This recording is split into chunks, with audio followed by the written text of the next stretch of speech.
சிந்தனை நமக்குள்ள விடுதலை இல்லை. விடுவிக்கப்பட்டவன் மட்டும்தான் இன்னொருவனை விடுவிக்க முடியும். வேதம் சொல்லுகிறது, நீ ஆயத்தப்படு, உன்னோடு கூடிய ஒரு கூட்டத்தை நம்ம ஆயத்தப்பட்டாலும் மற்றவர்கள் ஆயத்தப்படுத்த முடியும்.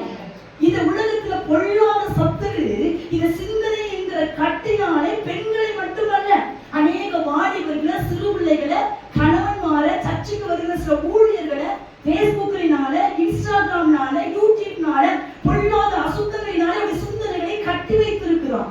அருவருப்பான சிந்தனைகளினாலே அவங்க பாண்டேஜ் பண்ணி வச்சிருக்கான். நமக்கு தெரியல. நம்ம பிள்ளை செல்போன்ல எதையோ பார்த்துட்டு இருக்கு, நம்ம வீட்டுக்கார செல்போனை வச்சிருக்கனால முழுசா நம்பிட்டு இருக்கிறோம்.